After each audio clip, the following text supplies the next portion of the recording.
नमस्कार मित्रों, कर्ण एक ऐसा पात्र था महाभारत में जिसके देवपुत्र होने के बावजूद भी सामाजिक प्रताड़ना का सामना करना पड़ा और उसको समाज में अस्वीकार किया गया। कर्ण एक महान योद्धा और दानी राजा था, लेकिन कर्ण ने कुरुक्षेत्र में अपने भाई पांडवों को छोड़कर कौरवों का साथ दिया। और साथ ही मित्रों, महारथी कर्ण को मिले श्रापों के बारे में तो सभी जानते होंगे, जैसे ब्राह्मण का गोहत्या करने पर श्राप, भूमाता का श्राप और गुरु परशुराम द्वारा दी गई विद्या को भूलने का श्राप। इन श्रापों को छोड़कर महारथी कर्ण को मिले वरदानों के बारे में शायद बहुत कम लोग जानते होंगे।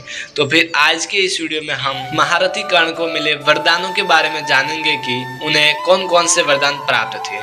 तो यह सब जानने के लिए आप हमारे इस वीडियो के साथ में बने रहे अंत तक। तो चलिए मित्रों, बिना टाइम वेस्ट किए करते हैं वीडियो को स्टार्ट। वैसे मित्रों, देखा जाए तो महारथी कर्ण का प्रथम वरदान तो उनके जन्म के समय भगवान सूर्य नारायण द्वारा आशीर्वाद के रूप में कवच कुंडल को देना भी एक वरदान से कम नहीं है। और मित्रों, महारथी कर्ण को भगवान श्री कृष्ण से भी 3 वरदान प्राप्त हुए थे। जब कर्ण मृत्युशैया पर थे तब कृष्ण उनके पास उनके दानवीर होने की परीक्षा लेने के लिए आए। कर्ण ने कृष्ण को कहा कि उसके पास देने के लिए कुछ भी नहीं है। ऐसे में श्री कृष्ण ने उनसे उनका सोने का दांत मांग लिया।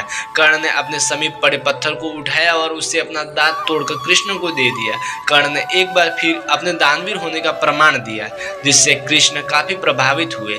कृष्ण ने कर्ण से कहा कि वह उनसे कोई भी वरदान मांग सकते हैं। तब महारथी कर्ण ने 3 वरदान मांगे। कर्ण ने कृष्ण से कहा कि एक निर्धन सूत पुत्र होने की वजह से उसके साथ बहुत छल हुए हैं। अगली बार जब कृष्ण धरती पर आए तो वह पिछड़े वर्ग के लोगों के जीवन को सुधारने के लिए प्रयत्न करे। इसके साथ कर्ण ने 2 और वरदान मांगे। दूसरे वरदान के रूप में कर्ण ने यह मांगा कि अगले जन्म में कृष्ण उन्हीं के राज्य में जन्म ले। और तीसरे वरदान में उन्होंने कृष्ण से कहा कि उनका अंतिम संस्कार ऐसे स्थान पर होना चाहिए जहां कोई पाप ना हो। उनकी इस इच्छा को सुनकर कृष्ण दुविधा में पड़ गए थे, क्योंकि पूरी पृथ्वी पर ऐसा कोई स्थान नहीं था जहां पर पाप नहीं हुआ हो। ऐसी कोई जगह न होने के कारण कृष्ण ने कर्ण का अंतिम संस्कार अपने हाथों पर ही कर दिया। इस तरह दानवीर कर्ण मृत्यु के पश्चात साक्षात वैकुंठ धाम को प्राप्त हुए। और मित्रों, महारथी कर्ण को भगवान परशुराम से झूठ बोलकर विद्या हासिल करने पर श्राप मिला कि वह अपनी सारी विद्या को सबसे ज्यादा जरूरत होगी उसी समय भूल जाएगा। और उसके बाद परशुराम जी को महारथी कर्ण पर दया आ गई और उन्होंने वरदान स्वरूप विजय धनुष कर्ण को देते हुए कहा कि यह विजय धनुष जब तक तुम्हारे हाथ में रहेगा तब तक संसार का कोई भी योद्धा तुम्हें परास्त नहीं कर पाएगा।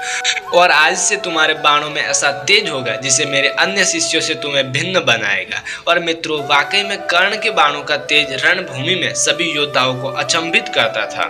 और मित्रों, परशुराम जी ने आगे आशीर्वाद देते हुए कहा कि तुम्हारे इस संसार में अमिट प्रसिद्धि रहेगी।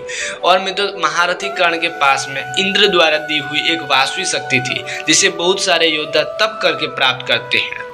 तो वह वासवी शक्ति भी किसी वरदान से कम नहीं थी। तो फिर मित्रों, यह था आज का हमारा वीडियो। इस वीडियो में आपने जाना कि महारथी कर्ण को कौन कौन से वरदान प्राप्त थे। तो आशा करता हूँ कि आपको हमारा ये वीडियो पसंद आया होगा।